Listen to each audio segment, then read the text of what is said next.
Good afternoon, and thank you for coming. Today we kick off our Irish Heritage Month exhibit, The Irish of Massachusetts, the final chapter, as well as our Irish Heritage Month lecture series. We'd like to thank our Hibernian volunteers for setting up the exhibit over the last several months, working on it. We thank them for their assistance and for helping to make this exhibit possible. Today's author series is sponsored by the White Fund. We'd like to thank the White Fund's trustees for their generosity in helping us show the contributions the Irish have made, not only in Lawrence, but throughout our great country. We want to note that Irish Heritage Month events are partially funded by the Lawrence Cultural Council, and we'd like to thank them also for their support. A sincere thanks to Lawrence Heritage State Park for hosting our exhibit, and Lawrence Community Access Television for videotaping today's lecture. We're hopeful that many will attend many of our upcoming events during Irish Heritage Month as we celebrate the great city of Lawrence and the Irish culture at its best. Today it's my pleasure to introduce to you from the White Fund, Jay Dowd, who will introduce our speaker. Jay?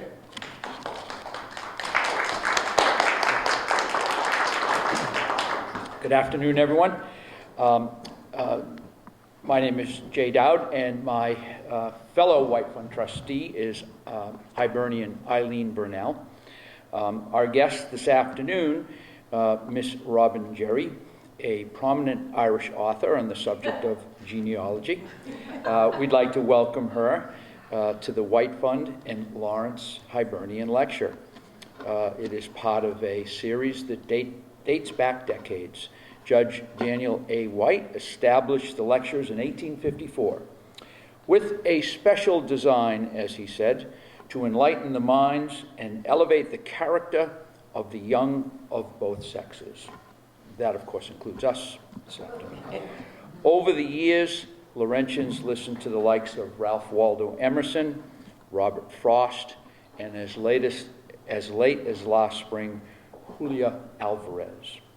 The White Fund trustees guard this Hibernian tradition proudly and express our deep appreciation to our partners in that effort. Robin is a therapist in a child and adolescent sex abuse and trauma unit. She is also the co-chair of the Trauma Institute of Orange County in New York.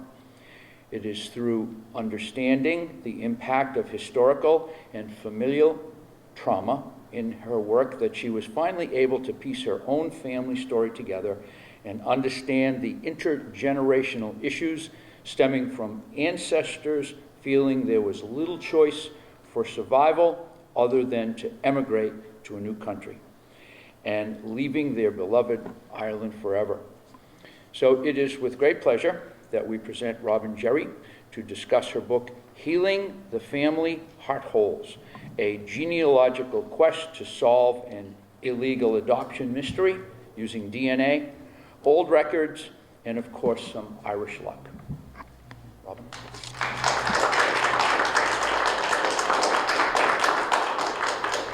You know, I'm going to try to just talk. Are you guys, because I don't know, I have attention deficit, so I always like move. I can't sit still. Can you all hear me? Yeah. Okay, that's good. So you heard his last words, Irish luck. That was in the title of my book, Irish luck. Well, here's the Irish luck. You know, the PowerPoint's not working, the computer's not working, and we can't buy a subscription to my PowerPoint. So yeah, here's the Irish luck right at work right now. So hopefully we'll be able to get the PowerPoint going and you can see some pictures, but in the meantime, you got to look at me. So I wanted to also introduce Louis Trezino. Louis and I were partners with this. Okay, see, there's the attention deficit. Oh, there's an emergency vehicle. What's going on? No. So anyway, so this is Lou Trezino, and he and I have very different styles, and I tend to like blast my way through things. And he's like Mr. Methodical, you know, step by step, and he's the one who goes through like 17,000 pages of the same name. And I'm like, oh, this is too boring. There's probably nothing there, and we let it go. So what I'm going to do, I'll just have this book around so you can see, this is a picture of my mother, and I want to tell you her story. But since I can't show you on here, I'll just send you have the book. I'll pass it around so you guys can just see that. So when I started this, well, actually, let me back up.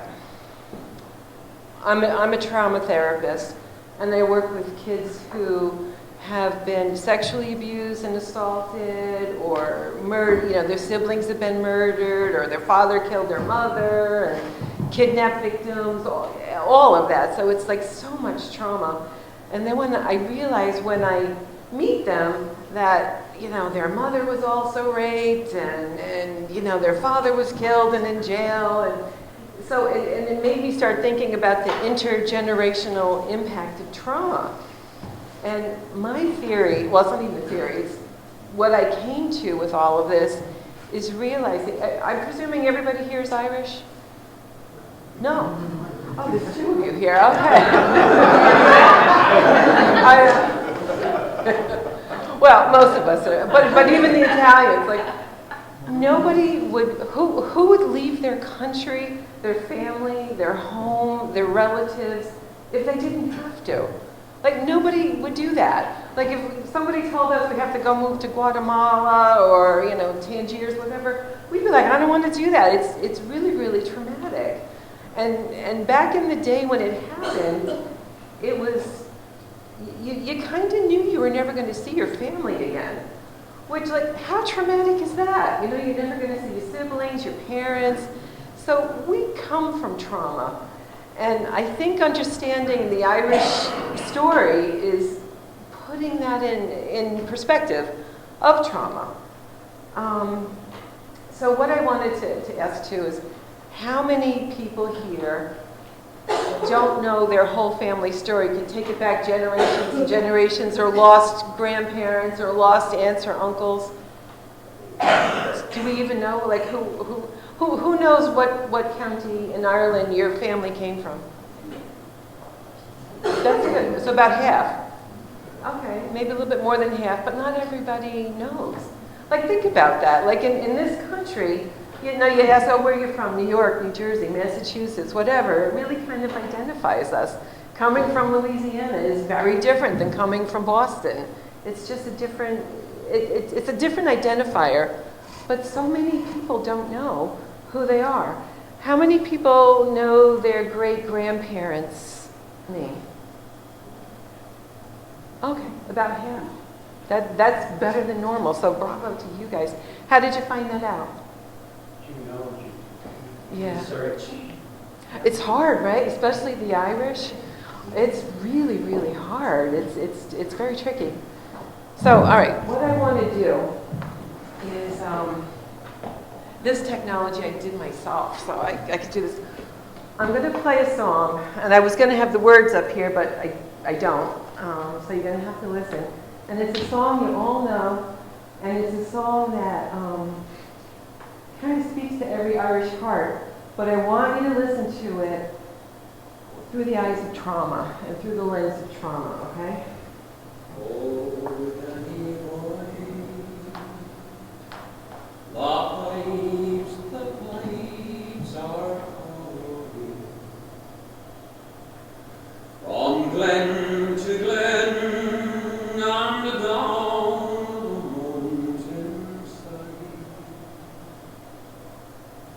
The summer's gone, and gold roses pouring.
And when ye come, and all the flowers are dying,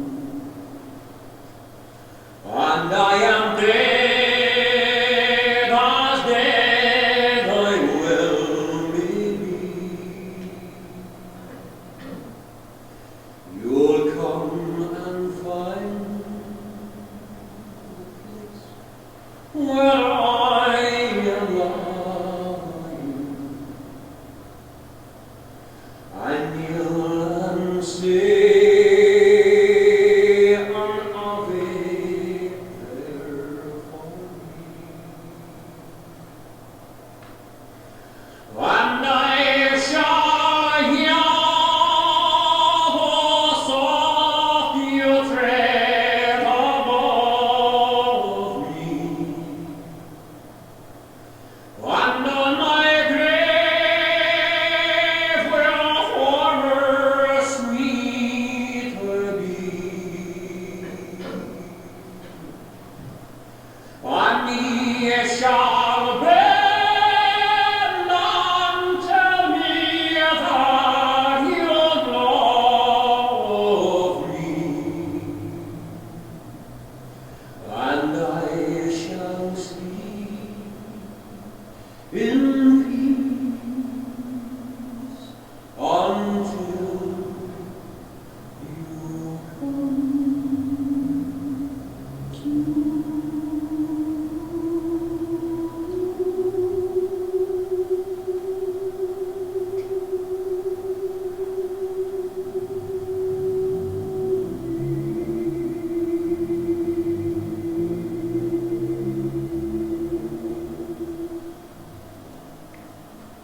That was John McDermott. Isn't that just... Why does that song make us cry? Does it, right? Doesn't it make it... It's not even really an Irish song, but the Irish own the song. Why do you guys think it makes us cry? What is it about this song? I mean... You know, no, oh, okay. I mean, if you think about it, some people say it's like sending a child off to war. And, you know, but if you're sending a child off to war, you don't talk about you dying. And when you come back, you know, I'll be under and you better come and say a prayer for me. This is people saying goodbye to their child, you know, forever. And it's like, and we come from all of that. Our families had that. So like, it's just like so traumatic. The whole thing is so traumatic. And that song totally, I mean, and every immigrant has that. And it feels like the Irish were maybe a little more desperate because of the Great Hunger. You know, I mean, a quarter of the population emigrated or died. Like, can you imagine that in this country? A quarter of the population. I mean, did they really have a choice? You know, and how did, well, we'll get into the whole historical part of that. But I just want to put us in the mood for that, because I really do think that we have to understand before we can understand our own family stories. So let me tell you a little bit about how I got started with this. My mother was adopted, and she never, ever, ever had a birth certificate, an adoption paper, I don't know what you call it, whatever that is. She had nothing. For her to get married, she had to get the help of a congressman to get a social security card, to get a passport. She was in the Navy. She was one of the code girls in the Navy. She had to get her congressman to help her. So how does that happen, that she has no identifying information? Which is, it's weird, right? I mean, I think it would be harder to do that today, but, you know, back in the day. How many people here have adoption in their family or foster care? Oh my God, I'm the only one. Okay. Oh, 2. Okay. Well, good for you guys. That's a good thing. So what happened? So she gets adopted into this family in rural New York, and they're carpenters and farmers, and you know, her whole life,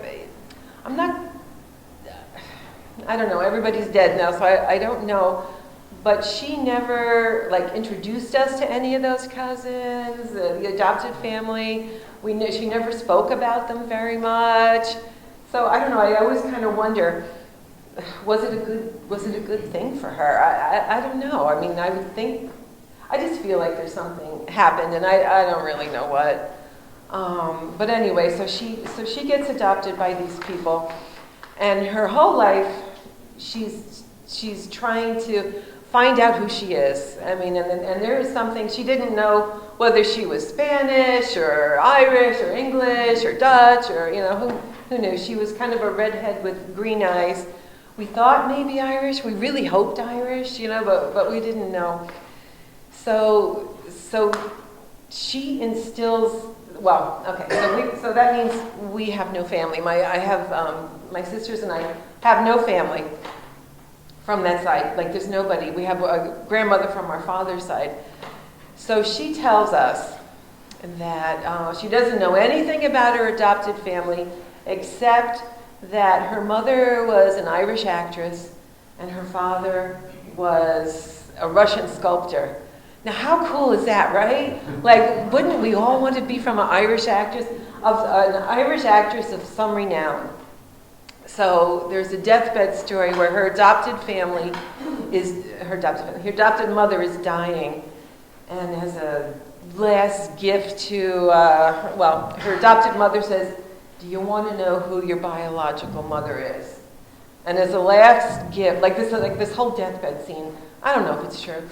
And as a last gift to her mother, my mother said, "No, I don't need to know that. You're the only mother that mattered. You're the only one." And allegedly, the secret died with Jenny Gray. That was who adopted her. So like she had the chance. Maybe if that story is true, I don't know. So we heard that story as kids. And so... Did they adopt any other children? Was she the only child? Good question. Thank you for asking that. I should have said that. Yeah, they did. They adopted. Do you guys ever hear of Nellie Bly? My uncle was a Nellie Bly baby. Nellie Bly had gone to Europe and was getting World War I orphans and bringing them back and adopting them.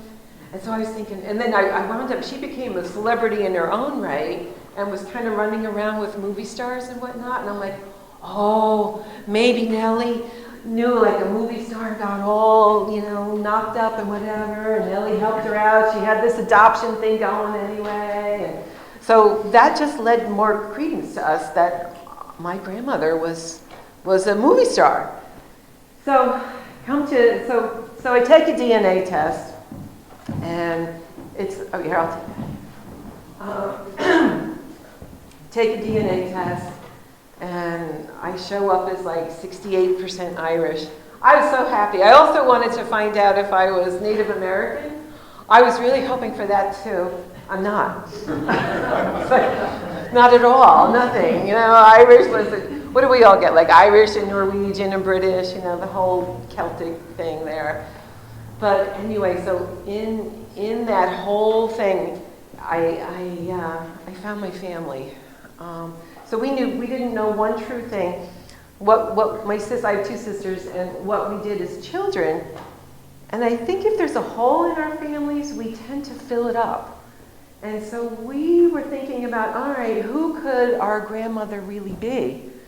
And we narrowed it down to two people, Lucille Ball or Maureen O'Hara. Like, who else could it be? Two Irish actresses. And back then they didn't have Google, so the age impossibility of that was, not known. So, and this just kills me too. So we were not only proud of the fact that Lucille Ball was our grandmother, we were kind of bragging about it. So we would go to school and tell people, they said they're going to go see the grandmother, like, oh yeah, we see our grandmother on TV. And they're like, what are you talking about? And maybe it was a more innocent age, or maybe our friends were just being kind to us. Nobody ever teased us about saying that. Now, kids would be annihilated. Oh yeah, Lucille Ball's my grandmother. Who does that? And Maureen O'Hara with what's that movie with John Wayne? Yes, Fireman. I went to Ireland and got Lewis a quiet man hat. I had to, I still feel connected to that whole story. So anyway, so I take a DNA test. Now, how many people here have taken DNA tests? Okay, so about a third of you. Why did you take a DNA test? What were you looking for? I got it as a gift from my son. What's he looking for? Yeah. Were there any surprises? Not really. I was surprised in how Irish I was. Okay. So you're more Irish than you thought? Yeah. And did you feel like, wow, it's my lucky day? Well, I consider myself lucky anyway. Oh, I'm married. that's like so sweet. And do you still call her your bride? That's an Irish thing, right? Here's my bride. You know, like 50 years. I won't tell you what I call. What about the rest of you? Why did you take a DNA test? Just curiosity to see how it would come out. Like what your ethnicity was? Well, I knew what it was, but it came out less. Originally, they adjusted it. Originally, it came out 87% Irish, which wasn't quite true. And then they adjusted it afterwards to 100%. 100% Irish. Wow. Wow, you're probably the only non-mutt in the room. Okay. And what about the rest of you? Why did you guys take a DNA test? Okay. All right. So, are you guys aware of what a centimorgan is? Okay. How many have heard that phrase before? 3 of you. Okay. All right. Well, the centimorgan is the amount of shared genetic material. And it basically tells us who we're related to. I did not know any of this. Lewis was really helpful. Who knows a word like that, you know? So, not that I really know that much about it. I just taught myself a little bit about, centimorgans and stuff, and so I was able to give her some advice on it. well, okay. So you want to hear our first date? So I meet this guy, right? He's a firefighter in New York City. I'm like, oh, that's cool, right? And I meet him, and I'm talking, and he's a little underwhelming at first, right? But he seemed like a good human. So we're talking, and then I don't even know why you asked about my ethnicity. I don't know why you said that. Well, as part of the conversation, you ask what people's background is. At least we do in New York City. I don't know what they do in other places, but we come from different communities down over there, and it's something that we always ask. It's part of it. So he did. He asked me, and I'm like, I don't know. And he goes, well, I knew my father was British, but I find out that he was really British and Irish too. And he goes, what do you mean you don't know? And so I tell him that crazy story that I told you, Lucille Ball and Maureen O'Hara. And he's like, oh, well, you could find out who you're from. And that never entered my head that it was a possibility that I could really find out who I was. So we get the DNA results back, and I tell him, and oh, actually, let me back up. Before that, my sister had taken a DNA test, and so he comes. You know how men do? They do that whole when they're going to ask you something, that they know could be a toxic hotbed here. Oh, hey, let's go check out your sister's DNA results. And I'm like, all right.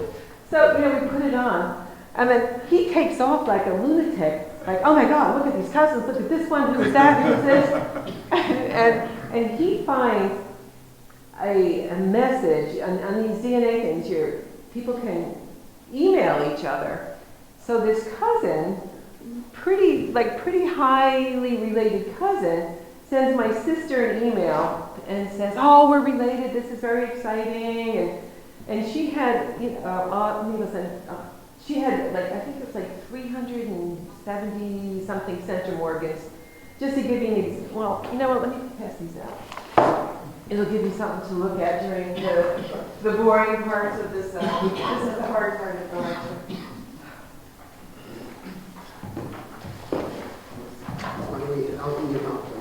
Oh, okay, maybe in the back.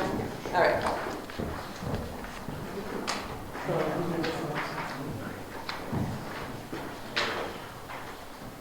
So when you get your thing, go to where it says self.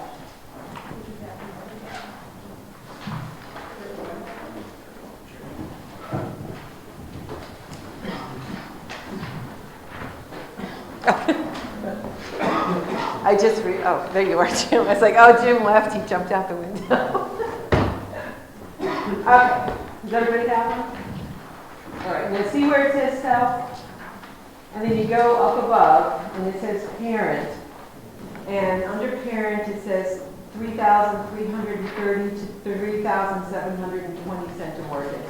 That's about the range that a parent, if you get somebody with a centimorgan range of that, you're pretty sure it's your parent, because that's a big one. And then you look under child, it's about the same, which is kind of interesting, and then it goes down to grandchild.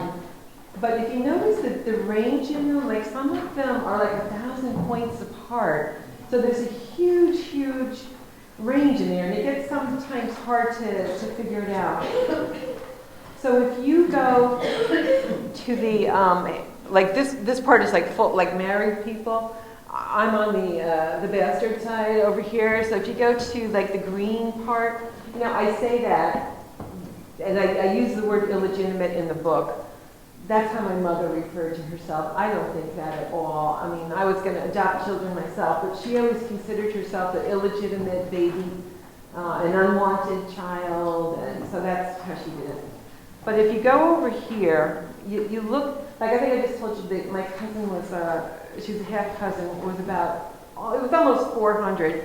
So you look for the box that's closest to 400, and it's a half first cousin. And it turned out to be true, that she was my first half cousin. So she writes back, she's half Italian, half Irish. I forget what the Italian name was. So she writes back and she goes, the names of my family are Kelly, and I forget the Italian name. And my sister writes back, goes, no, I don't know any of that, no, and shut it down. And I'm like, we're looking and we're thinking, how could you shut it down? You don't know anything. It could be either one, Well, we knew it wasn't Italian because we didn't show up as Italian. So she was gracious enough to tell us the names in her family. So the name in the family was, her grandfather was Joe Kelly. So Kelly is the second most popular name in Ireland, second to only Murphy. There are 10 gabillion Kellys in the planet. So I'm this novice genealogist, right? And I'm like, Joe Kelly, I found my grandfather, this is exciting. And then I try to find, who's matching, and I find Joe Kelly. I'm like, oh my God, it was through another cousin. Now the other thing is, there are 10 million Joe Kellys, 10 million Patrick Kellys, 10 million Michael Kellys, they're all James, they're all the same names. They all have sisters named Katie and Mary and Bridget. Those are like the only 8 names that the Kelly family seems to use. Like yours are like the Aloysius or something like that. So anyway, so there's another cousin that was related to both her and I, and she had a family tree. And her family tree has it was her great-grandmother's brother or something, I forget how it worked, but Joe Kelly. So I'm like, this is great.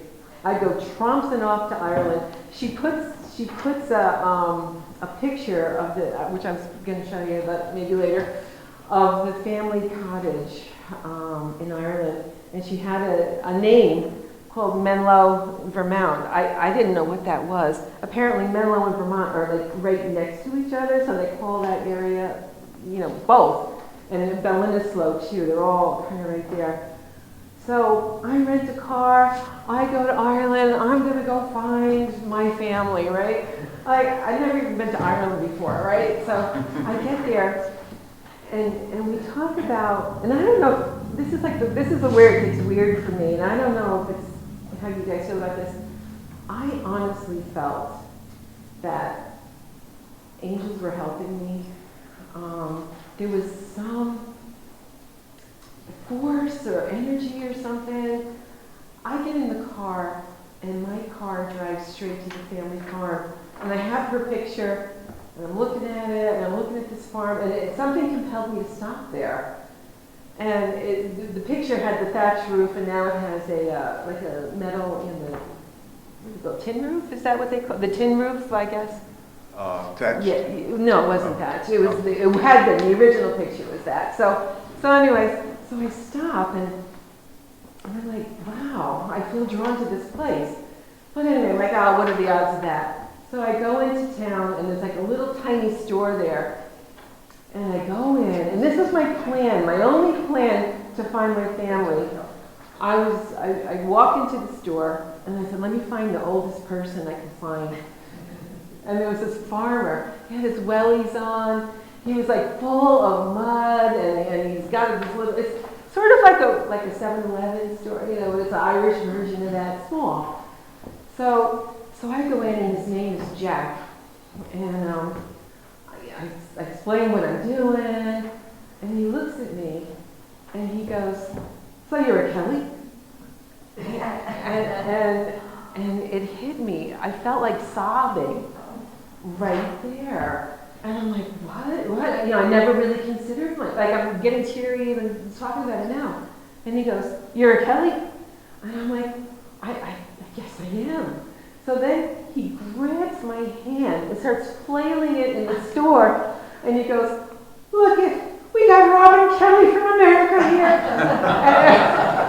and everyone's looking, and they're looking at me. They're not looking at him. They're looking at me like, what are you doing to this sweet old man? And he goes, Robin Gerry came all the way from America. And then he goes, she's related to Hubert Kelly. She's got Hubert Kelly's blood flowing through her. And I'm like, Hubert Kelly? Who the heck is Hubert Kelly, right? And then he grabs me and goes, you're taking me for a ride. And I'm like, okay. And he's like this tall. But I feel like I can't say no to him. So then he says to the two girls behind the counter, he goes, she's taking me for a ride. And they're like, do you think that's a good idea? She's an American? Are you sure? You know, like, are we going to see you again? And he's like, we'll be back. And I'm looking, he's got a cart full of like ice cream. He had like 7 tubs of ice cream. And I'm like, well, do you want to put that back in the freezer? He goes, I don't have time for that. He goes, I'm on an adventure right now. I'm not thinking about ice cream. I'm like, okay. So he goes, get in the car, and we get all buckled up, and he tells me where to go, and we go like 500 feet to the post office. So we walk into the post office, and he comes in, he goes, guess who I got here? He goes, Robin Gerry from America. Oh my God. And he goes, go tell her where her family is. And the postmistress, she's very nice, and they're looking at me like a little bit suspicious, because he seems to be a really beloved character in the town, you know? She's like, so who are you? And I tell her the whole story. She goes, well, your cousin's up the road. I'm like, what? And it was at the farm where I had gone. They had bought a new farm. Let me tell you. Okay. So you can tell my ADD. My brain goes like too fast for my mouth. So in Ireland, in the farms, the overseer had the house on the highest ground, and it was usually made of stone that the Irish had to carry up. And so he could kind of oversee the cottages and oversee the farms and kind of keep everybody in line. So I went to the house, and they told me, and they take pride in this, they said, the front of the house is stones from the bad ones. And what they do is they tear the houses apart, and they make that the front of their homes. And it's kind of like this to the people who were above them. So my cousin's name was Arthur and Cheryl Kelly, and so they had the stone house, but they had a beautiful house, around it. So it's like a rainy day, and it's like just getting dusk, and I looked like a drowned rat. I really did. I mean, because I had been wet, my feet were wet, my hair was all stringy. It looks cute today, though, right? So I knock on the door. And this woman opens the door, and she goes, how can I help you? And I tell her this crazy story, and she goes, oh, so you're Arthur's cousin. She goes, you better come in. And I'm like, she's home alone with a 2-year-old and a 4-year-old. Like, it wouldn't happen in New York. Would that happen in Massachusetts if someone said, come on in? It's like the craziest thing, right? So I'm like, oh, no, that's okay, I'll talk. It's like pouring rain. I'm like, no, that's okay. And she goes, no, if you're Arthur's cousin, you need to come in. You've come so far. And I'm like, how sweet is this country, right? How sweet are the Irish? So I go in, and then she tells me, she says, Arthur's not here, but he's off on Friday. Why don't you come back? And I'm thinking, you're filling up your husband's only day off to meet this crazy American who claims she's the Kelly cousin, right? And so I go back, and they take me to see the farm. Like, the cottage was abandoned. And it was, this whole journey has been so soul-touching for me. Like, to go into this cottage, well, it was decrepit. It's been starting to be renovated now. It looked like a family just walked out. There was still shoes on the mantle. There was like clothes on the floor, like old shoes. And it looked like someone said, you better get out fast. And there's 2 rooms, like a little loft. And they had like 8 kids. I'm like, how could they, where would they all fit? And it just struck me that, I don't know, maybe you guys, but my Kellys were really poor farmers and really destitute. And like, it just hit me. Like, to me, it felt like sacred land. So I'm walking on this farm with Arthur, my Arthur Kelly, my cousin. Like, how cool is this? And it just hit me. So he sets up a meeting because I think Joe Kelly is the one I'm here for. He goes, yep, that's my great Uncle Patrick's son. Yep. And he sends me. I was looking for a great grandmother in Hastra. So in England, well, I'll tell you the story and then you'll understand what I'm saying. So her name is Nancy Carroll, and all these towns are very close. So I go there to meet the priest, and he's very funny man. So his first question, he goes, so you're from America? He goes, you get to tell me, and this is not a political thing, this is really what he said. He goes, first question, what's wrong with your president? I'm like, oh my God. And I'm like, please, I came here about my grandmother. And he goes, so tell me what you're looking for. And I tell him, I'm looking for the oldest known, Nancy Carroll married James Kelly. So I'm like, okay. So he lets me go through this whole story. And then he goes, you're kidding me, right? And I'm like, what do you mean? He goes, we don't have records. And I'm like, well, you didn't, I thought you did. He goes, we had them. He goes, but the British came and bombed the church out. The records are gone. And, everybody's out of luck. And I think he saw my, like, I was just stunned at that. And again, we're talking about trauma. That's much more trauma. And then he goes, and besides, the British didn't keep track of it anyway. He goes, do you keep track of your cat's birthday and your dog's birthday or your cow's birthday? Like, nobody does that. And he goes, that's how we were regarded. Like, it didn't matter when we were born, and it didn't matter when we died. It wasn't worth writing down. And he goes, and what records we did have are gone. And so I think I must, see the look that you guys had.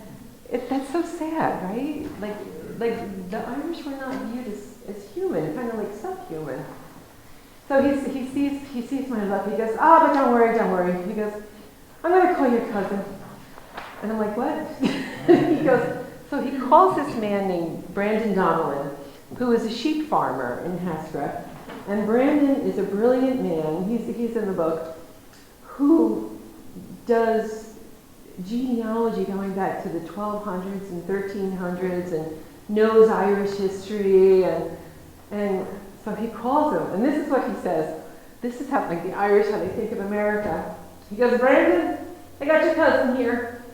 I gotta tell you, she's from America. She's fully armed and locked and loaded, so you better be careful and don't make her angry. This is the priest saying this, right? It's like, that's just a funny thing, right? So I have this thing, it runs in my family, where when we laugh, we get going, like it's boogers out of our nose laughing, just can't stop, can't catch your breath, almost like hyperventilating. So I was trying so hard not to leave boogers in the church, right? And I'm like, do you do this? What do you do? So Brandon comes over and he tells me, takes me to a field, and it's a field like maybe the size of that park out there, and he goes, that's where the families were. And I'm like, what do you mean? And he goes, the ones who were so poor they had to leave because they just had to live there. And he gave them like a little square plot of land that nobody could live on. And adjacent to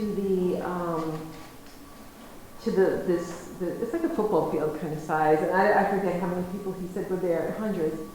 There was a brook with fish in it. And he said, yeah, you see the brook? Because they weren't allowed to fish in the brook because the fish were the queen's fish. And they could be killed for fishing. So they're starving on this land, and the fish are right there, and they're not allowed to do it. So we come back again to trauma. You know, like these are the people that came to America. And one of Brandon's, I forget the relationships, but she was like some sort of aristocrat and had money, and then, you know, little by little it gets stripped away, and there's a notation of her going, now this is a rich woman, onto the boat, and they describe her as half naked, and the baby was completely naked, and they had to give them clothes. Like, can any of us imagine that level of poverty or that level of trauma? I mean, I presume like she had maybe something on her bottom, or I don't know how it was. But that is trauma, and that is poverty, and that is like, you know, she had resisted going on the boat 3 times, and then Queen Victoria, you know, was trying to take care of the Irish problem and was paying for people to come over. So they wound up in Canada. What did you say? It was cheaper. Yes, yeah, because it was closer. They did Canada. Okay. And then when they get to Canada, you know, they're still in quarantine because they look sick, but they're half dead, you know, because they weren't being fed right. You know, has anybody heard of the coffin ships? Yeah. Yeah, yeah. I have a statistic here. I can't remember everything. I'm doing pretty good without a thing, right? You guys are doing really good too, so thank you for this.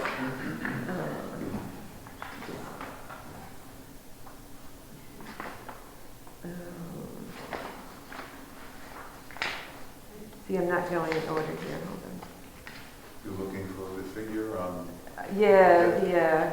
they said like out of a, Oh, here we go. yeah. 20% of the Irish died at sea. And that just means they were tossed over the boat. This is like in the beginning when they really were the coffin ships. As time went on, it was better. But they were, and if you think about it too, they're in where the steerage is. They couldn't go up to go to the bathroom, so there was just all that stuff, you know, floating around. And I would think that the ones who survived, like, just had to be, like, if you think of it in a Darwinian kind of way, like maybe the smarter ones, or who tried to keep it sanitary and tried to share or organize something. But again, more trauma. And then when they get here, does anybody want a bunch of Irish? No, you know. Does anybody know where that term filthy Irish comes from? I hear that and I read that, and I don't know where that comes from. I personally am like a little OCD with that stuff. But, okay. Oh, I don't know if you can see this. See that little picture there on the bottom, that little planet? That was the picture I had when I went to Ireland. When did you go? What year did you go? I went in 2017, and then last year I went back. So okay. So I get back from Ireland, and I look on my ancestry results, and there is a woman there who has a centum organ count of me with, it's almost 700. So if you go back to your thing here and you do the half cousins or half whatever, where do you see that fitting? Yeah, my half aunt. I found my aunt. Isn't that crazy? I found my aunt. So here's what happened is there was two other cousins who were like about 300 or 400 centum organs, and we already put that was the first half cousin. And then we have this woman who's a half aunt, using these two. If you guys, you could take these are like a Bible. It really does help you. So she tells me who she is, and her father was indeed Joe Kelly. It was not the Joe Kelly I went over to Ireland to see. It was a different Joe Kelly. Of course. But you want to hear the kicker of it all? Is okay, the Joe Kelly I went was from Jersey City. The Irish were a big deal, Irish big town in Jersey City. And her name was Mariah, and Mariah's father was Joe Kelly from Manhattan. Jersey Joe and Manhattan Joe were cousins. So we talk about like the grace of God or whatever this is in this search, and I wound up at the right farm, like completely through a back way. I shouldn't have been on the right farm. Like how does that happen? And I just feel like it's angels, like we're talking about DNA, and we got this DNA in us, and like, I don't know if you believe in that the ancestors walk with us, or do we have energy that way? I really believe it now. Because how did I get to the right farm with the wrong Joe Kelly? And, that's just like a crazy, crazy story, right? So come to find out that my grandfather, Joe Kelly, I have a picture. I'll show you a picture of him. Meanwhile, we were building all these, what they call mirror trees. Like, we started with the Jersey ones, and then when we got directed to possibly was the Manhattan ones, we began to build all these mirror trees, which we would trace down, who was in the family, what the children were, who the children were, and then we traced them down to the present. And we did that for the Jersey ones, Yes. and it wound up not panning out, So remember I was telling you about Hubert Kelly? Oh my God, you're Hubert's blood. Jersey Joe Kelly's father was Hubert's twin. Isn't that crazy? So anyway, I don't know if you can see this little picture here, but that's Joe Kelly. He is like tall, handsome, brilliant guy, and probably a psychopath too. I don't know, but he wound up making and abandoning 4 or 5 families. My mother, I don't even know if he knew about my mother, because he's not married to the woman who turned out to be my grandmother. But he had families after that. He married, this is a crazy story. He married twice, and then he left those 2 families. There might have been another one. He might have married 3 times. There was another son, Joseph Francis Kelly, in Virginia, where my grandfather died. But that he only had 1 son, named it after him, and then that son died in the service. So I don't know for sure if it was, because there's no more DNA from that. But anyway, so he makes and abandons all these families, and then he meets a princess, an honest-to-God princess, and runs off with her, and marries her. Like, this guy, right? Like, this guy from County Galway, his parents, they were living in tenements in New York City, poor, 11 people in these 2- and 3-room tenements, runs off with a freaking princess. How does that happen, even? Well, why don't you tell this part of apparently it? he was a very unique and intelligent guy. He grew up in Hell's Kitchen. We traced him down. We traced down his family, and you know, and then he went on to work for, Adolph this is where- Zukor, This yeah. is where the movie industry comes in, because she had gotten a hint about, No, Mariah and all the cousins told me. oh, but I mean, before that, you had gotten a hint from a letter, Well, let's Yeah. we'll go back to it. but, so he wound up working for Adolph Zukor as his chauffeur. Now, do you guys know who Adolph Zukor is? He was- I know, I didn't either. He was the founder of Paramount.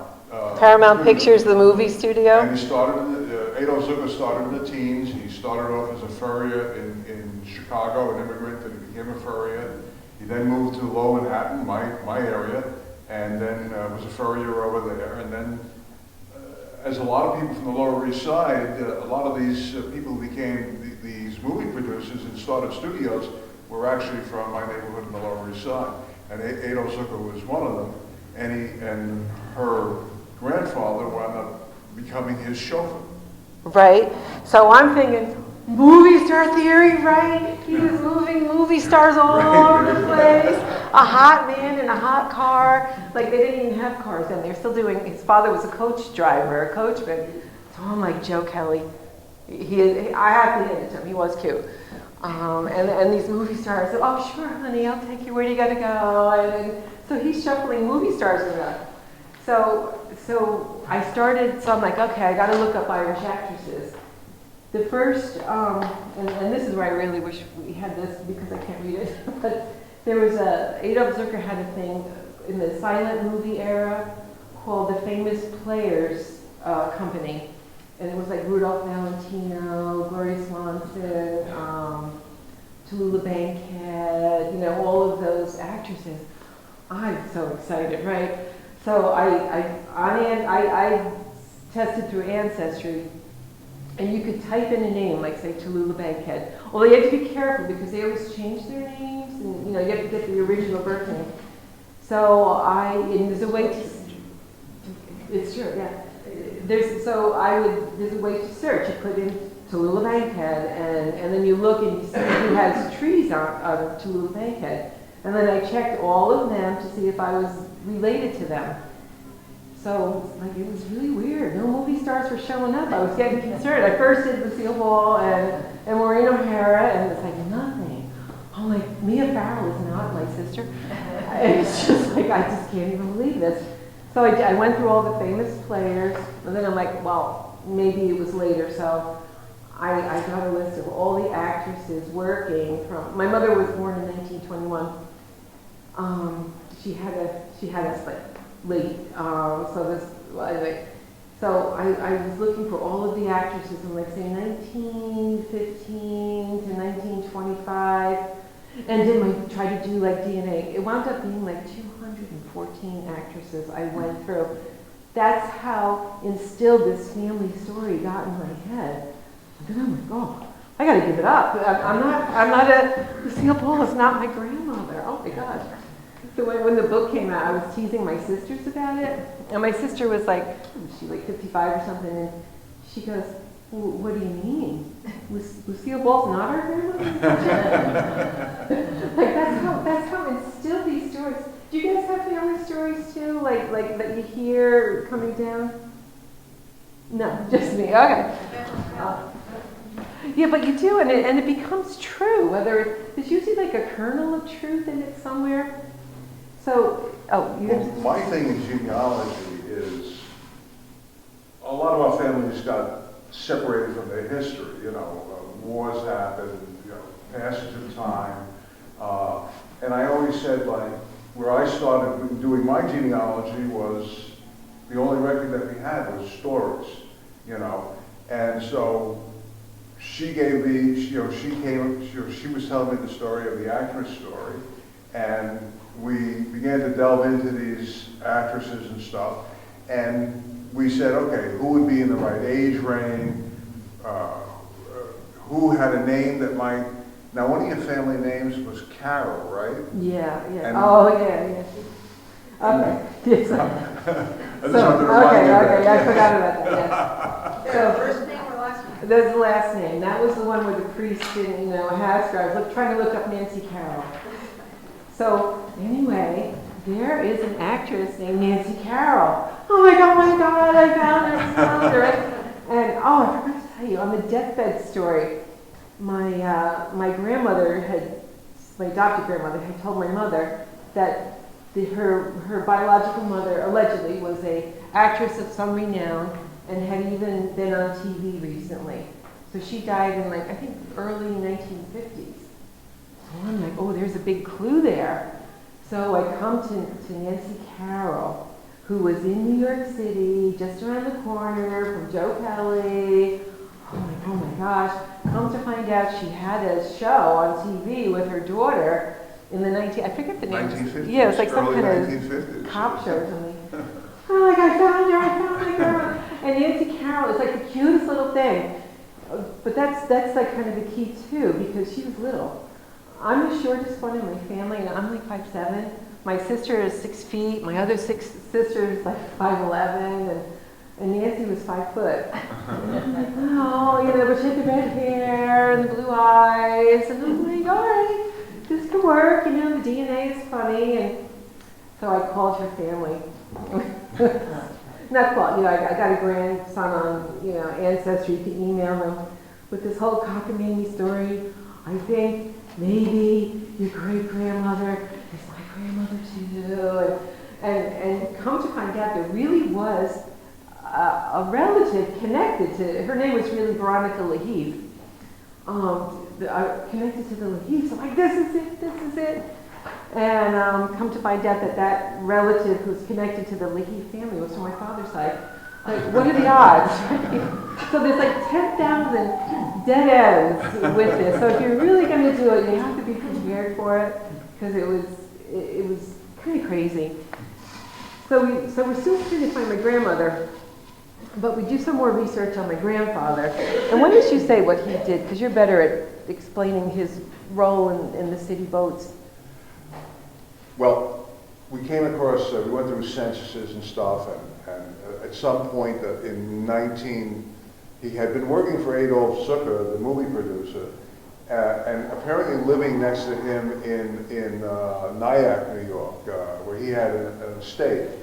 And then by 1940, 1930, he's shown like working in a boatyard or something. No, he was a captain of a yacht. Yeah. Zucker's yacht. Zukor built it. I think Joe Kelly built a yacht for Adolph Zukor's wife Lottie, and so he was a ship captain. So he knew about ships, which is like, it becomes a really, the census, when you're doing these searches, the census really can give you a lot of information, but you have to kind of know the history and the geography too.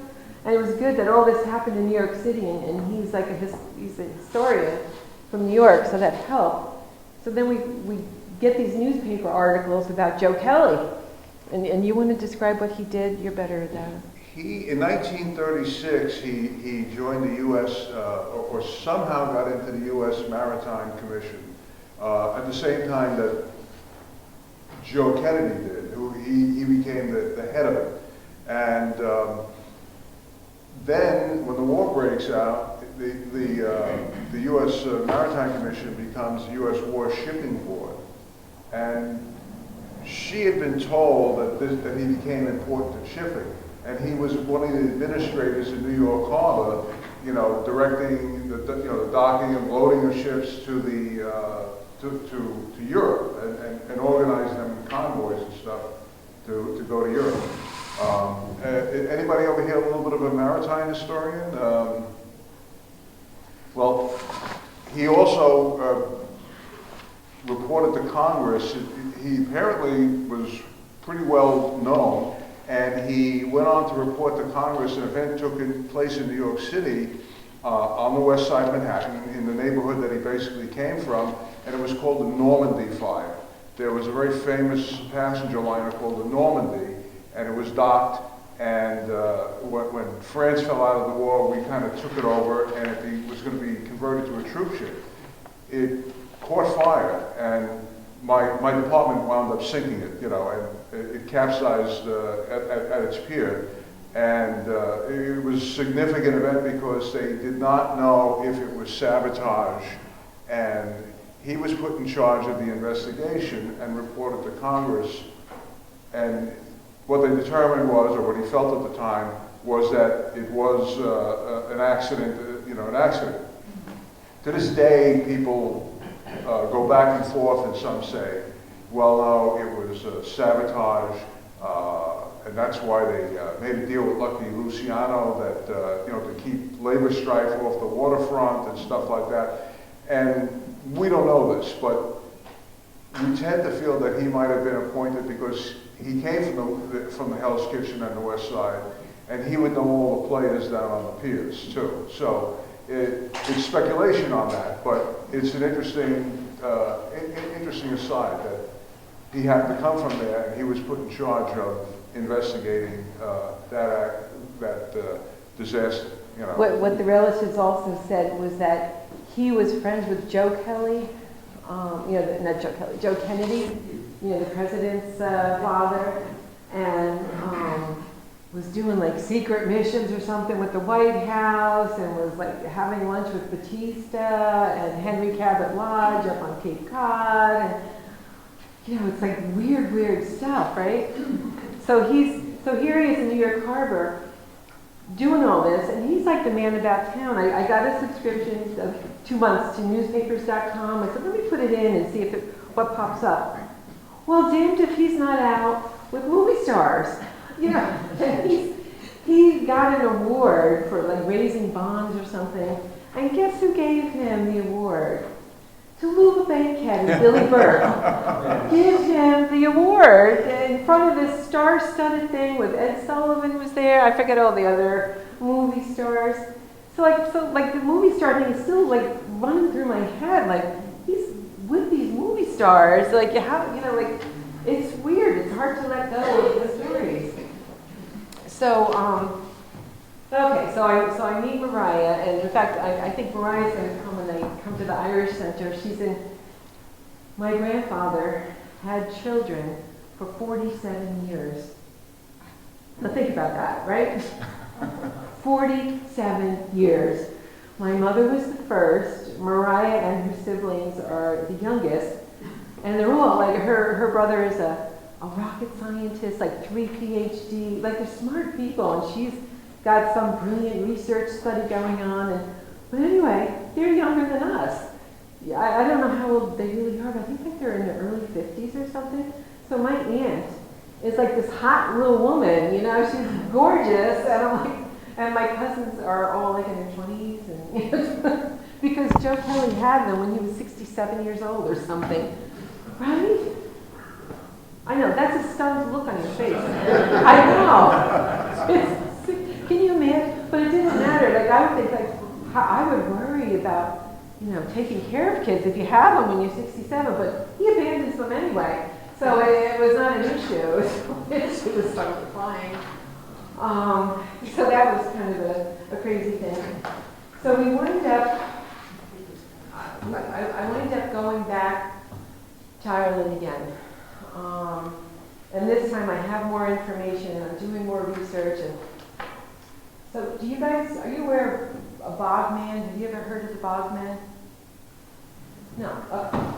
In Ireland, there's the bogs where it's kind of like a peat substance. Yeah. And they cut it and they put it in bricks. In fact, my younger cousins and older cousins now are having a big to-do about it because it's free heat, basically, and the older ones are like, I've been cutting turf my whole life, no one's going to stop me from doing it now. And the younger ones are saying that every time you cut the turf, it releases carbon, and then when you pull it, you pull it out, more carbon comes up, and then when you burn it, even more carbon comes up.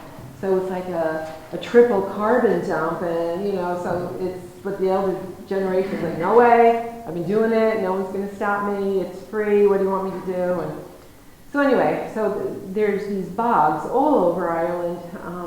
My family's from County Galway, which is more flatland, and what happened is, I would say, I think it's like 4,000 years ago to about maybe 2,000 or 3,000 years after that, the people would fall in the bogs, and because there's is it too much oxygen or too little oxygen? Too little oxygen. Too little oxygen. They become mummified. they're in better shape than the Egyptian mummies. They still have their red hair and their fingernails and their clothes. So, okay, so here's the worst part. So ground zero, where the Kellys are, in the 1820s, these Kellys found a bog man. And they dig it up, and I remember this is like after one of the first famines, and they're starting to come back a little bit before the second one. It's like, I think around 1839, 1840, just before the Great Hunger. And they decide they're going to make some money. And so you have to be prepared for this too. So they decide to come up with a scheme where they bury the bog man, and then they charge a fee for people who want the joy and thrill of digging up their own bog man. So they would bury him and then dig him up, like, oh my God, you found a bog man, okay. And then bury him again. And apparently this went on for a long, long time before the authorities finally, kind of found out about it and came to get the bog man and rescue the poor bog man. So I have a picture of him.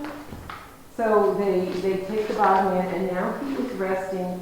Well, you can't really see him, but there's the Kelly bog man. He is hands down my favorite relative. He's currently in the National Museum in Ireland, which is free, in Dublin. So if you ever go to Dublin, you could go see my great, whatever.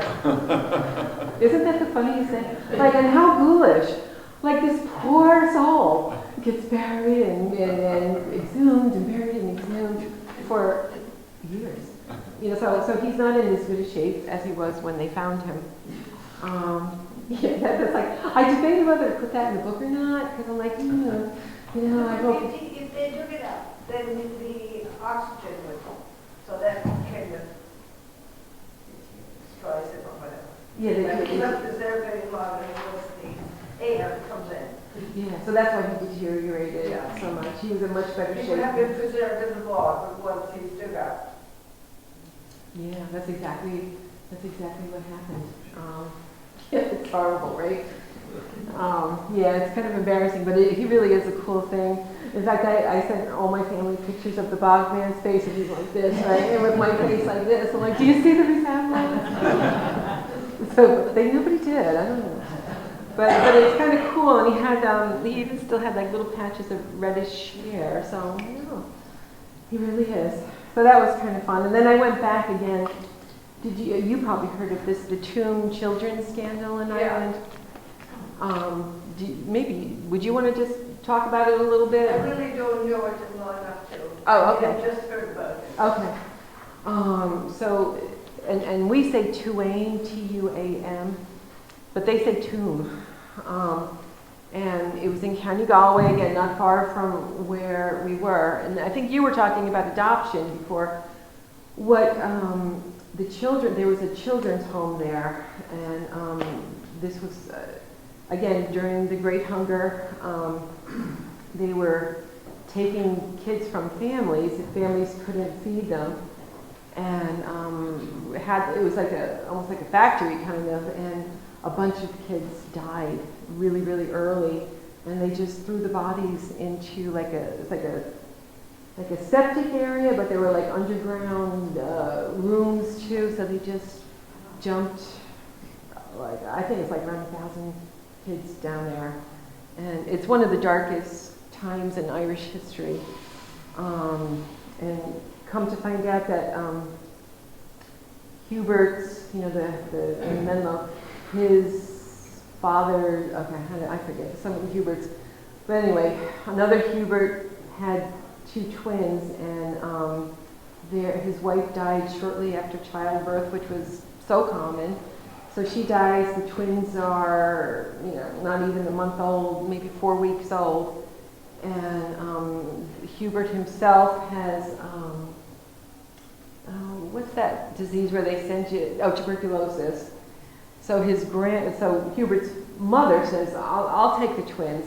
And the authorities decided she was too old to manage them. I think she was in her 60s. Does that feel too old? I know, right? So they take the twins and put them in, and one dies a month later, and another dies 2 months later.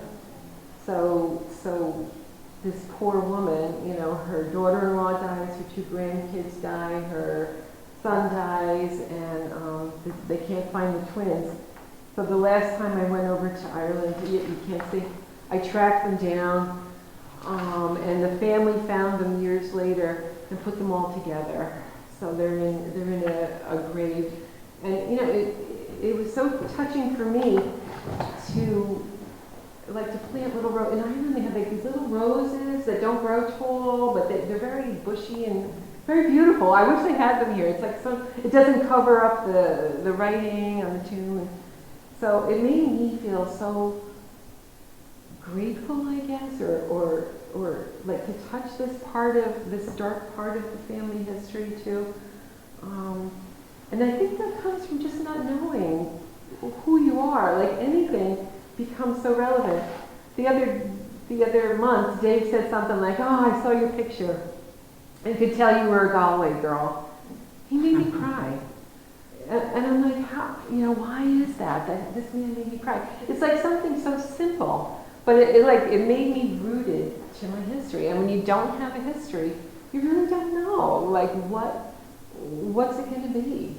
You know, so it's a thing. Do you guys need a break or a bathroom break, or are you getting tired? Or okay. All right.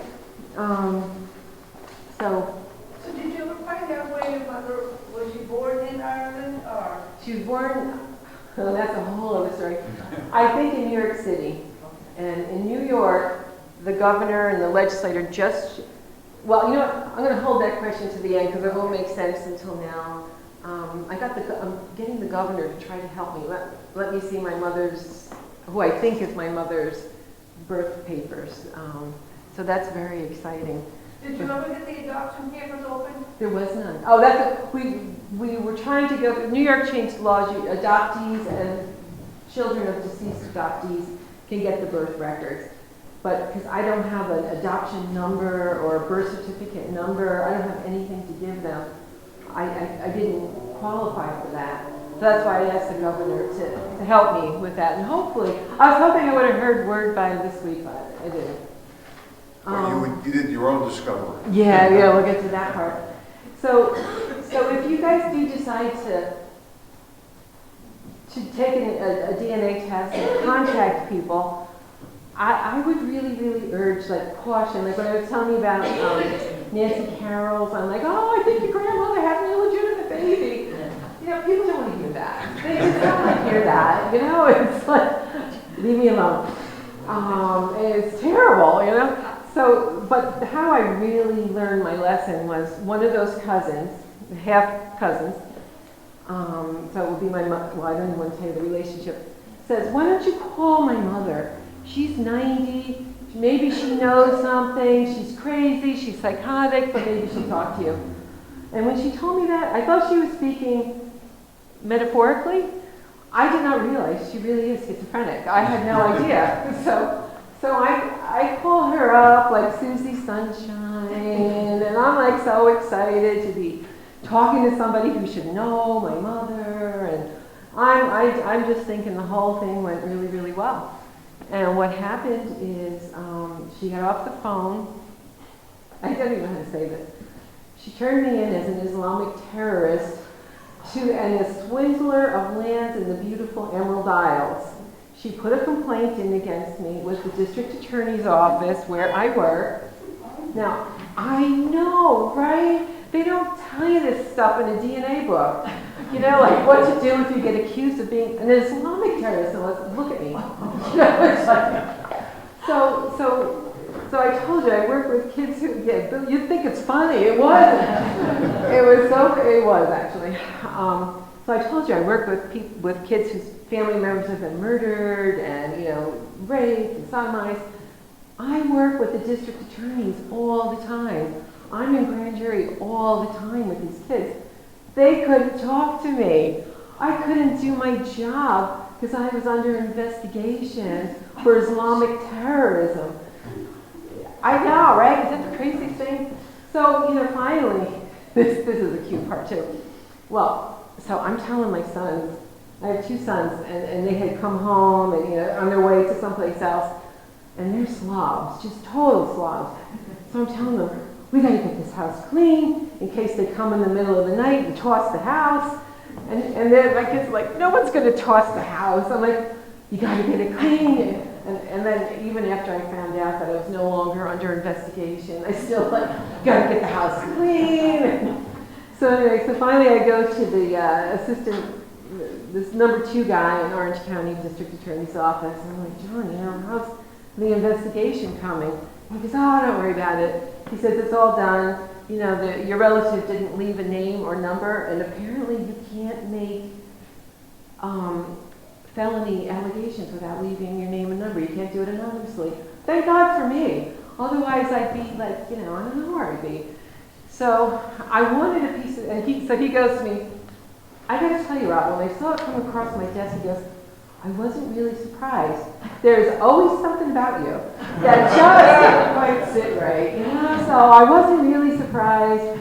And I'm like, so can you give me a certificate saying that Robin is not an Islamic terrorist or a swindler of lands in the beautiful Emerald Isles? And he goes, all right, get out.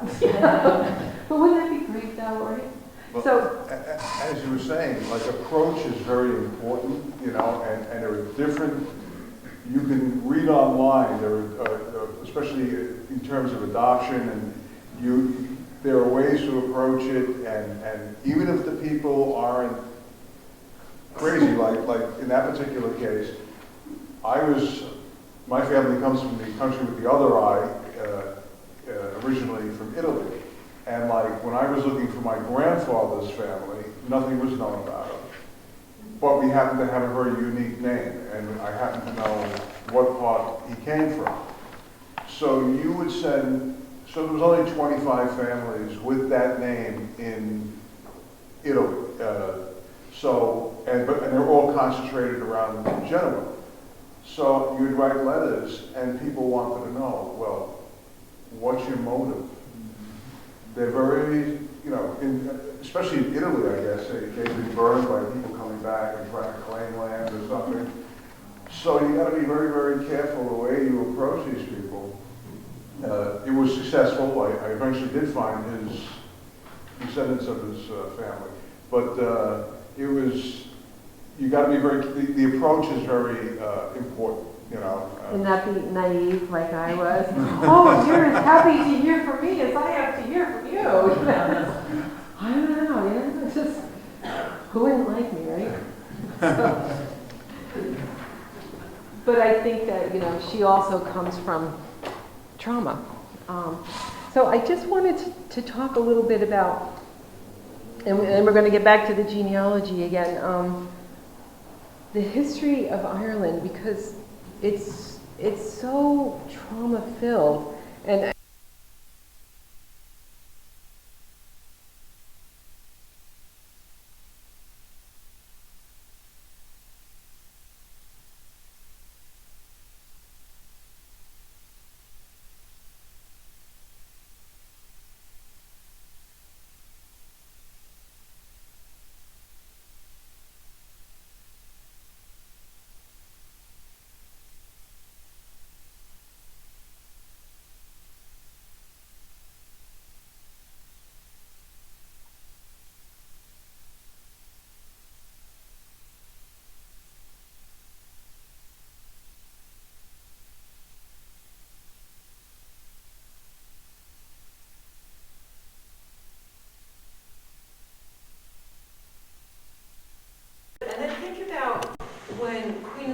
sending Protestants over to Ireland. That was around 500 or so. And she's just saying, okay, the Irish have to leave. Protestants are living here now. And how does that not set up for disaster? And it's a disaster for 800 years. It's a disaster. And then Cromwell comes in and, actually St. Patrick, we should have mentioned him, comes in. The English sent him over to try to convert the heathen Irish and the Druids, to Catholicism. And the Irish took to it and really liked it. And then, you know, a few hundred years later, no, now I want you to be Protestants. And the Irish are like, no, we're Catholics, and this is what we're gonna say. So you have that, and then you have Oliver Cromwell coming in and blasting out. I mean, who has been to Ireland here? And have you seen the cathedrals and the castles and stuff that have been bombed out? Half the facade is gone. It's all over Ireland. When I first got there, I'm looking like, wow, that's so cool. I'd stop at every one, and then I realized, oh, there's too many to stop at. But like that's trauma too. You know, having someone coming in, bombing out your holy places, and you know, burning your records, and you know, it's a historical, cultural thing. And then there's a couple of, you know, times where people have tried to overthrow the English, did not go well. And then you got the Great Hunger, you know, and that's still in our DNA. That's close enough. And then, you know, the Easter Rebellion and the Troubles, and that's only like what, 30, 40, 50, what was that, the 1970s? Was that? 1960s. 60s, 70s. That's not so far ago, you know. The Irish come from trauma. And then they come to this country, and you see the signs, you know, no Irish, no blacks, no dogs. You know, and people didn't like the Irish, and that whole thing, the filthy Irish, and you know, it wasn't like anybody was waiting for them with open arms. So we all come from trauma, and it goes through us, you know, and like I was laughing about how my mother's adoption trauma, you know, came to us, but like, why are three little girls trying so hard to conjure a grandmother? Like, what is that empty hole in us that makes us do this? You know, so I think I think when we do the history, and when you find your relatives and fill out your trees, really look at what was going on, where they landed. You know, I presume many of your Irish came into the Boston area, I would presume, or maybe Canada, maybe New York, but you know, it's a whole big thing. You know, so like, and if they're here at the Revolutionary War, they had like a whole separate unit for the Irish because they were such good fighters. You know, that's important to know. Like, you know, do you immigrate and then go fight in the Revolutionary War, and what about in the Civil War? What was the name of that Irish? Did they call them the Fighting Irish in the Civil War? It was the 69th. Was it the called? 69th. Actually, they formed. New York. Yeah, yes, they formed my neighborhood. There was a 28th out of Massachusetts, too, Okay. in that same brigade. Yeah, the 69th actually formed down in my neighborhood on the Lower East Side, but they came out of a protective unit that was protecting the churches, like we have Old St. Patrick's down on the Lower East Side. And they had formed like a protective militia when they were threatening to burn down the cathedral. And they had John Hughes, who was the bishop at the time, told the city of New York, said, look, if a Catholic is hurt, he said, or Catholic Church burns, he says, New York is going to become another Moscow.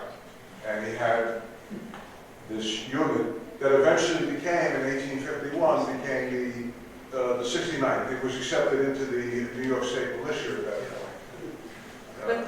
But how cool is that? Like, they used the badass Irish, you know, and they did a good job. You know, they really, really did. But again, in the Revolutionary War, I can see why the Irish would be happy to fight the British, you know. I mean, Ireland was a British colony, America was a British colony. You're like, yeah, sure, let's do this. But in the Civil War, you know, what did they care, you know? But they did. You know, we come from very strong people. I was going to show a slide of this too. My grandmother, her last name was Crow, or you know, she married a Crow. She had 11 children, and 6 of them died. You know, from like babies to age 10. So like, how do you go on from that? You know, and everybody had that. I mean, everybody's family lost people. I mean, it was poverty. There was no, before antibiotics, childbirth, forget childbirth. So again, it's trauma. Like, how do you bury 6 kids? And then her husband, this is my second great grandfather, drank himself to death, went into the DTs, and and then leaves her. At that point, she had 5 left, and he was a blacksmith. And like, what does she do?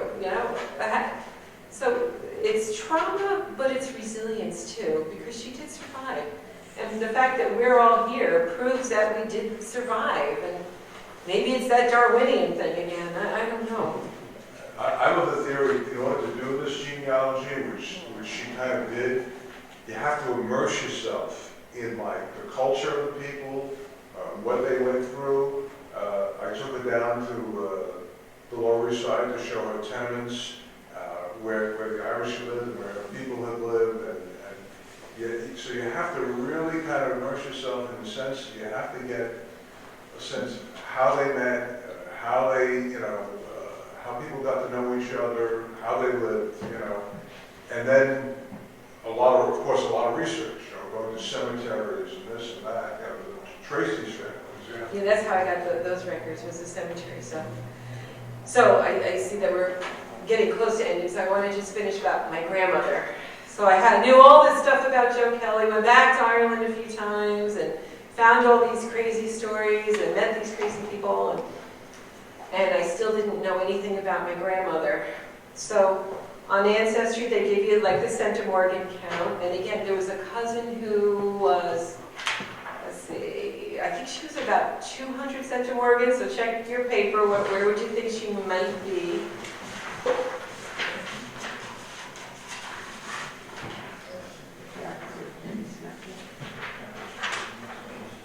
I was like, no, I think she's like 170, well, 175.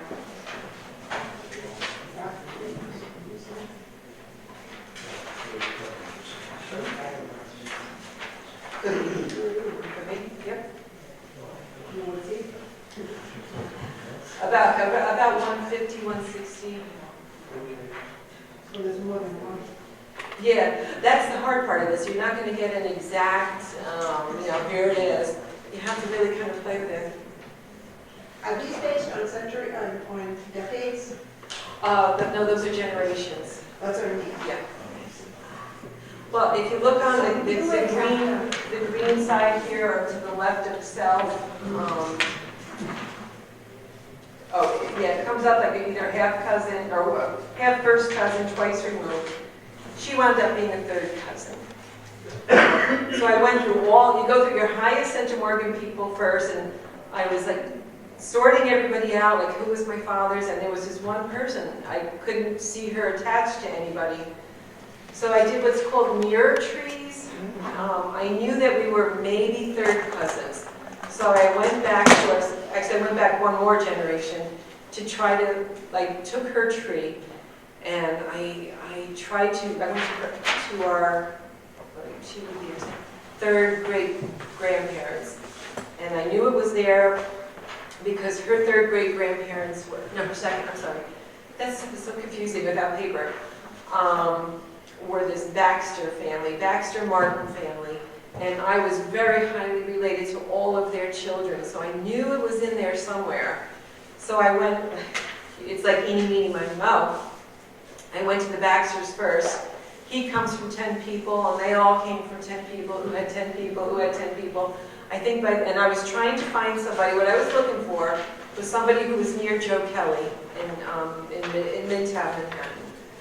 And you had to sort through, I decided to make a cutoff of age 30 because I thought Joe Kelly was 18 years old when he got my grandmother pregnant, so I'm like, a 30-year-old wouldn't be swayed by the charms of, even if he was handsome and charming, yeah. And I did if they had children. When you have young children, you tend not to want to have an affair. That was just my thing. I just had to come up with some criteria. Wound up being like 700 or 800 people. And then I did location too. If you could get to near where he was by ferry, I'd put you in as a possibility. Within walking distance, but people outside of New York City, I ruled them out because I'm like, it's too far. Even though he had a car, but how would he know to go to Westchester? And so I ruled it out, and then I went as young as 15 because I thought, If it's younger than that, I don't even want to think about it. You know, it was just, you know, he was 18. I'm like, eh. I mean, today that's, you know, that could be a felony, but back then, I don't know. So I did her tree and found out that the Baxters, I couldn't find a link anywhere.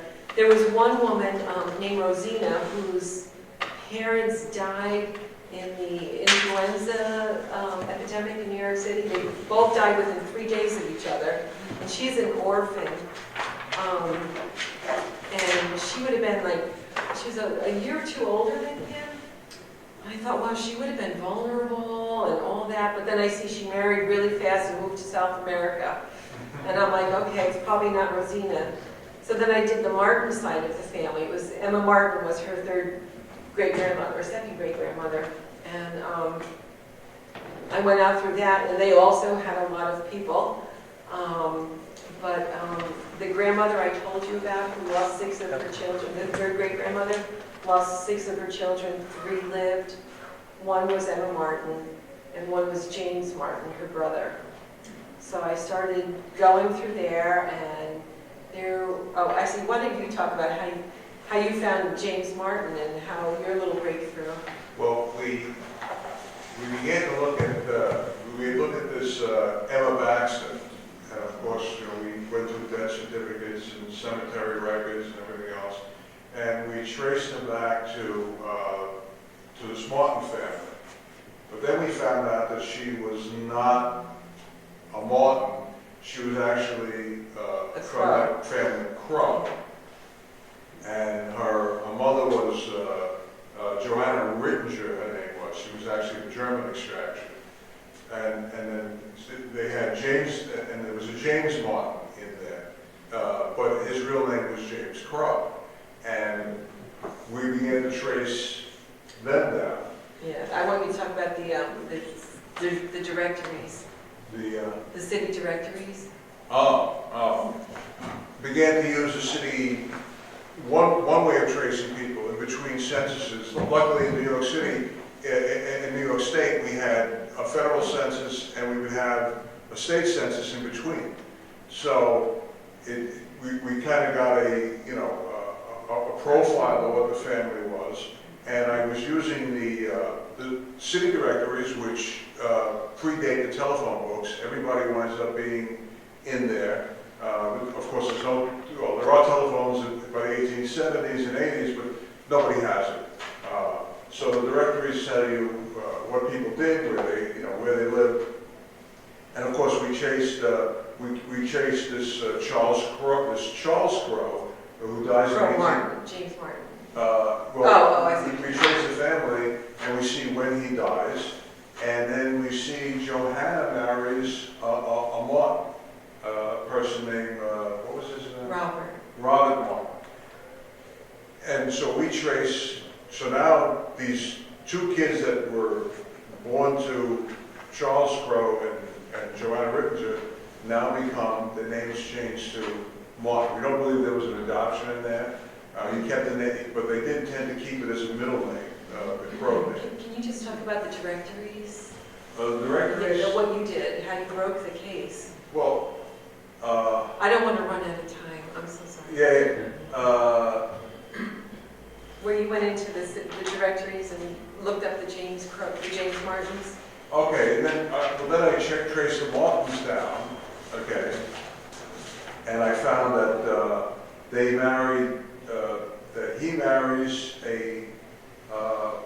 No, just like how you went through this. How you went through all the names. I would go through. Yeah, because that's how you broke it. Yeah, well, I would go through all the names in the directory to find. I mean, when I eventually joined them up. Yes, that's what I want you to talk about. Yes. They were a Bronx family in the Bronx, and now we had to kind of like say, well, how do we get this Martin family to join up with this Kelly family in Manhattan? So up until 1915, the Martin family lived in the Bronx. Then by the 1920 census, they disappeared from there. So I began to trace them in Manhattan through these directories. And I do begin to find them in Manhattan. They disappear from the Bronx. They show up in Manhattan. And Wait, where can they I show interrupt you up, for 1 second? This is not just trace them. There's like 10,000 James Martins. He goes year to year to year, cross-referencing, you know, profession. That's the stuff that like would make me blow my brains out. well, he was the Martins were, James Martin was a roofer and a sheet metal worker. So I use that as a mark, you know, you begin to use that as a mark. And I find that he moves to Manhattan. And where does he wind up moving to? The Hell's Kitchen area. And that was like bingo. It brought those families together, and he had a daughter. But not only in the same area, on the same block. Yeah. They were on the same block with each other all along. That was the hardest thing, is trying to put my grandmother in a plausible position where she could meet my grandfather. They were the same age. They probably went to school together on the same block. And when he tells me this, I'm like, whoa, I felt like this visceral thing. I couldn't stop shaking. I'm like, we've been looking for so long. Meanwhile, we had traced down what kids they had, and one was this. Well, Oh, okay. So yeah. So now we get them. So James Martin has 2 kids, Kenneth and Olga, and they're on the same block. Olga is 2 weeks older than Joe. And they're almost exactly the same age. So I'm really feeling like it's Olga, and like everything is just kind of pointing to it. Because why would I be related to all these Crows and all these Ringers and, you know, all these people? So I feel like I have it, right? And so he goes, oh, Robin, look what I did. I got the name of Kenneth's daughter, who's now 90 years old, living in Florida. Why don't you give him a call? Jeez. So anyway, so I call, and I'm like shaking, and her husband answers the phone. He's a retired physician. And I tell him this whole cockamamie story, right? And he's listening, and he understands the DNA. He's a physician, and whatever. So then, at the end, there's silence. And I'm like, are you still there? He's like, yeah, did he hang? No, sometimes people hang up, you don't even know. And he goes, yeah. He goes, what do you need? And I said, do you have a picture? And he tells me all about her. And he gives me 2 pictures of Olga Martin. And I can't even tell you the thrill of finally looking on the face of the woman I am very sure is my grandmother. It was just thrilling. It was such a gift that he gave to me. And his kids apparently were telling him, why are you talking to her? What does she want? Don't give her any information. Don't give her your social security number. And I'm like, I am an Islamic terrorist. I can see why he did that. So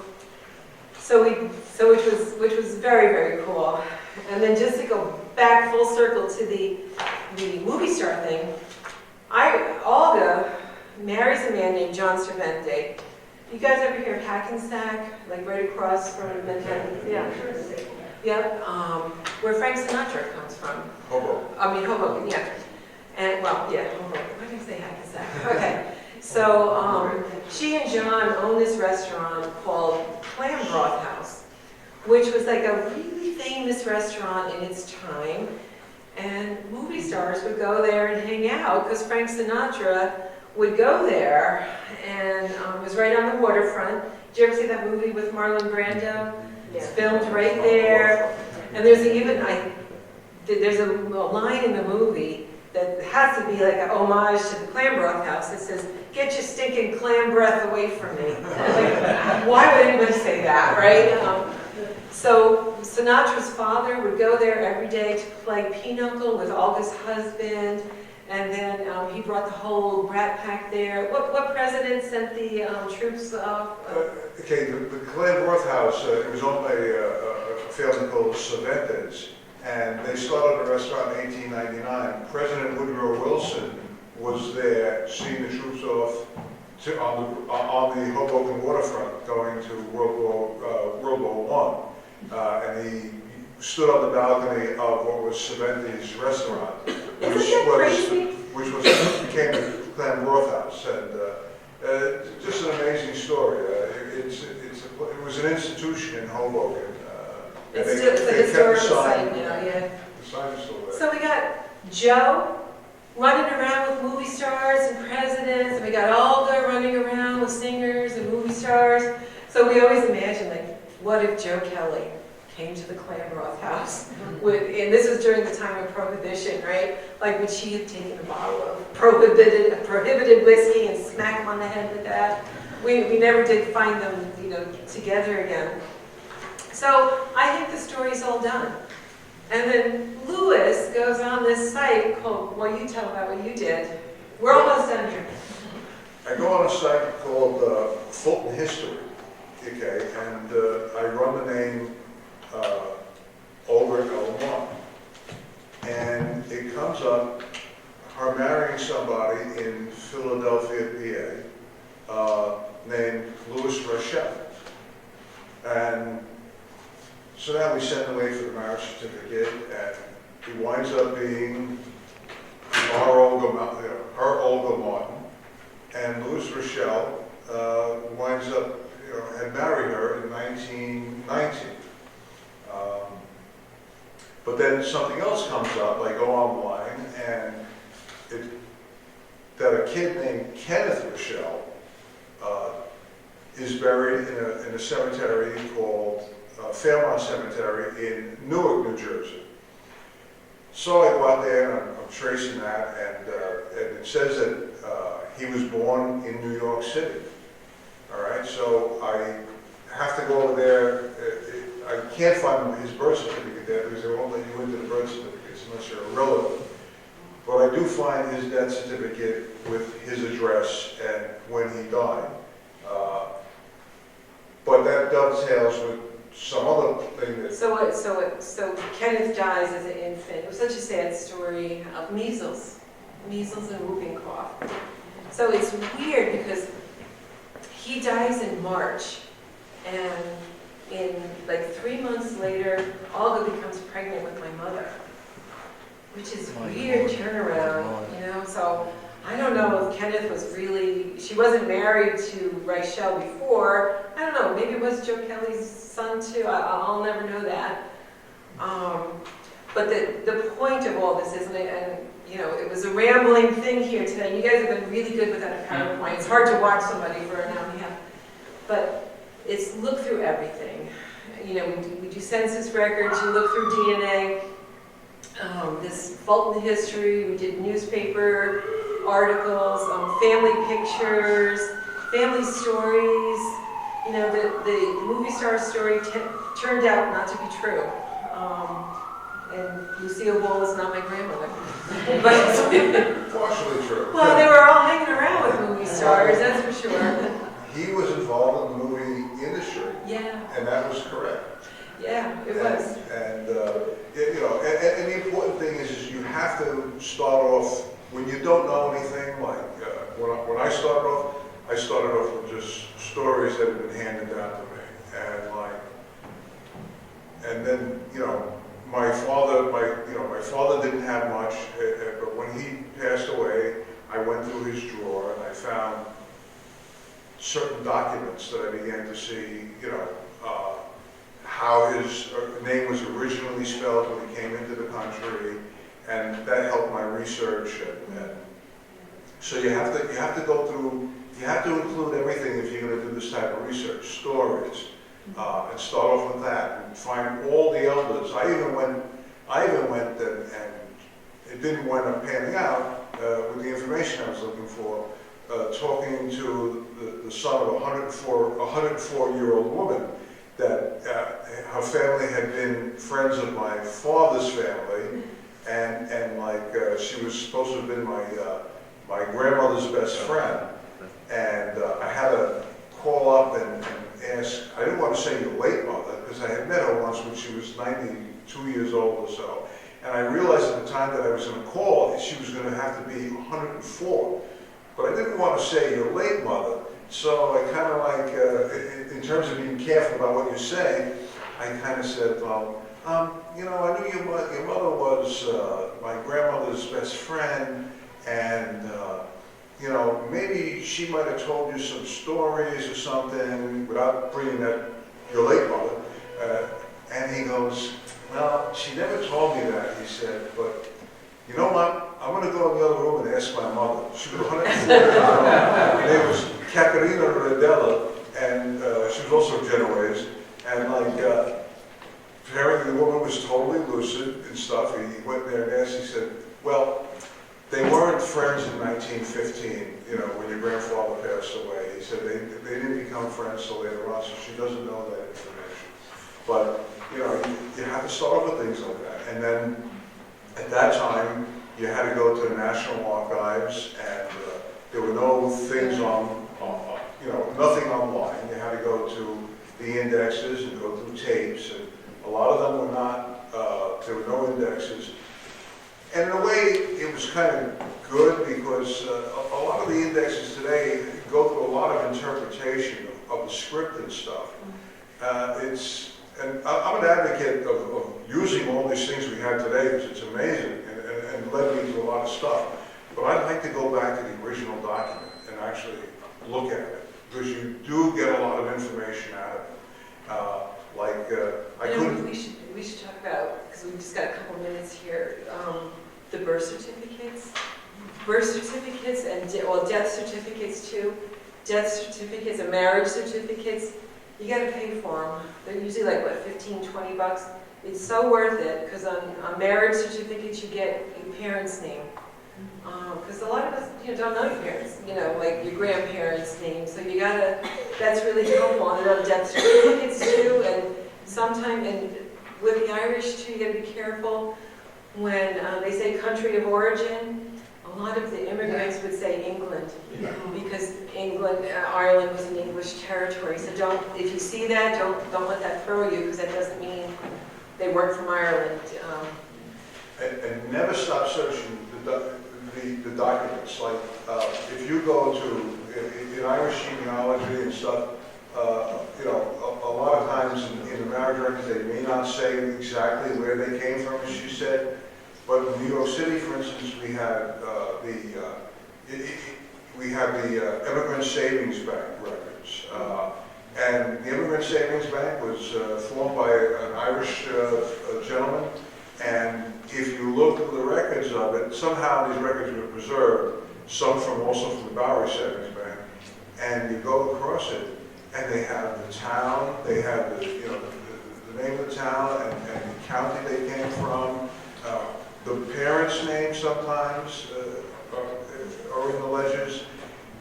Do you guys have any thoughts or questions? Or I want to put in about when I first started researching, and it was at the National Archives in Waltham, and I found 2 male members of his family, one from each side of his family. And I said to one of the volunteers that, how come not finding any women? And he said, you aren't going to find them. All of the man, his wife, and the children all went through immigration on the farm. So you're not going to find those names. Did you guys all hear that? Did you have you run across that?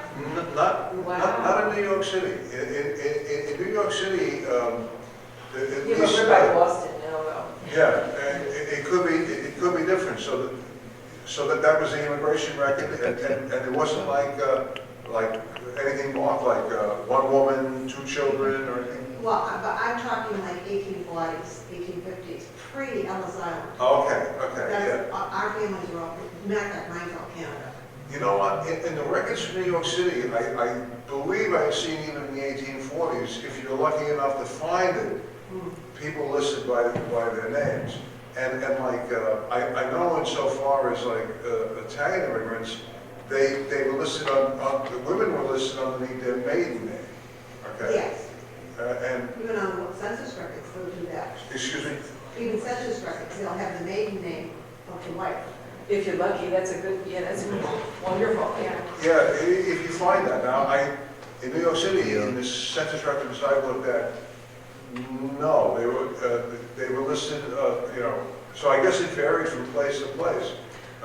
In New York City, they tended to list it with the husband's name, But insofar as my censuses, I'm only looking back in 1870, 1880, Louis, I think we got it. What's that? I think we got to wrap it up. Oh, okay. All right, well, I was just going to say, take all the time you need, we'll go fast forward. Q&A, sell books, have some munchies. One other thing is, you talk about cemetery and cemetery records. Yeah. We physically went to a cemetery on the Portland, Maine, and that's where I saw my father's where both of my great-grandparents came from. County and town in Ireland. And I burst into tears, and he goes, "Listen, ma'am, aren't you happy?" I said, "I think we done it." She's saying, look at the actual tombstone records. If you But go, physically went to the cemetery. you go to Calvary Cemetery, and in the older parts of it, you will see they'll have the county the people came from or the town, and it's so you go to the cemetery, even if there isn't a stone, you go and you find like, okay, who's buried in that grave? Of course, but it gives you more names to trace, because if they're in there, they're probably relative of some type. So thank you guys for coming out. That was so lovely. Thank you so much. Robin and Julie, it was a great talk. Certainly, a lot of people here, I'm sure, some people have done a lot of research in their families, some haven't, but you gave them a lot of different crossroads that you go to. And I guess the big thing is you never get discouraged. Because somewhere along that line, no matter how long it takes, you will find the information you're looking for. So If I could do it, you guys. Oh yeah, thank you. You think they never left a trace, but all of them have left a trace someplace. We want to thank the White Fund today for sponsoring today's event. We hope you enjoyed it. We think it was outstanding how DNA can play a big part in your life. And that's something we didn't know about, say, 25 or 30 years ago. So how things have changed. There are refreshments over here. They have some books that you may like to buy. They'll be glad to autograph them for you right here. And at the site, we want to say at the same time, we want to thank again the White Fund. Next week, next Sunday at 2 o'clock, we have another great author coming here, a Lawrence native, South Lawrence native. I have to say that because I'm from South Lawrence. Joe Blanchett's going to come speak on his book on Shanty Pond, and it's a view from Shanty Pond. And we're not going to tell you much about it. We want you to come and listen to it next week to find out. Joe has been here before, about 20 years ago. Jay Dowd and I were speaking before today, so it should be something very interesting. Again, thanks Lawrence Cable Access Television for taping this event today. And of course, we thank Jim Boucher and the Business Center here for hosting today's event. Thanks again, and please come back to